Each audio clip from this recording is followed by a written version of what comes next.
दिमाग और दिल वाला इंसान 23 साल की उम्र में एक दिन अपनी मां के खेत पर आराम करते हुए आइजैक न्यूटन ने अपनी ही कहानी के अनुसार एक सेब को पेड़ से गिरते देखा। यह छोटा सा वाकया उन्हें सोचने पर मजबूर कर गया।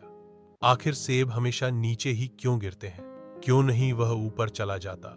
जबकि अगस्त की हल्की सी चांदनी में चांद तो आकाश में आराम से घूमता रहता है। न्यूटन ने सूझबूझ से यह सिद्धांत दिया कि वही गुरुत्वाकर्षण शक्ति सेब और चांद दोनों पर काम करती है। बस दूरी बढ़ने के साथ उसकी तीव्रता घटती जाती है, जैसे प्रकाश अपनी स्रोत से दूर जाने पर धीरे धीरे कम हो जाता है। इसी साधारण से अवलोकन ने आगे चलकर सार्वभौमिक गुरुत्वाकर्षण के नियम और कई अन्य वैज्ञानिक खोजों को जन्म दिया। लगातार 20 साल तक मेहनत करने के बाद सर आइजैक न्यूटन ने अपनी शानदार खोजों को लिख डाला।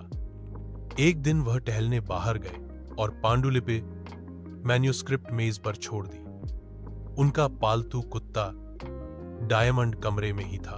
कुछ देर बाद डायमंड खेलते खेलते मेज पर कूद गया। नतीजतन जलती हुई मोमबत्ती पांडुलिपि पर गिर गई और उसमें आग लग गई। 20 साल की मेहनत और शोध की अमूल्य धरोहर कुछ ही मिनटों में जलकर राख हो गई। जब न्यूटन लौटे तो यह देखकर स्तब्ध रह गए। उनके कीमती कागज अब बस राख के ढेर में बदल चुके थे।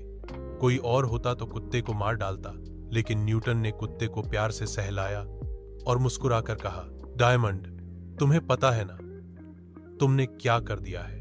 न्यूटन का दिल उनके दिमाग जितना ही बड़ा था।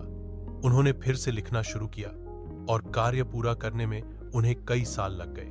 किसी गलती को माफ करना मुश्किल होता है, लेकिन अगर इच्छा शक्ति मजबूत हो तो न केवल माफ किया जा सकता है, बल्कि नुकसान की भरपाई भी की जा सकती है। जब आप माफ कर देते हैं और भूल जाते हैं, तभी सब कुछ सही मायनों में खत्म होता है।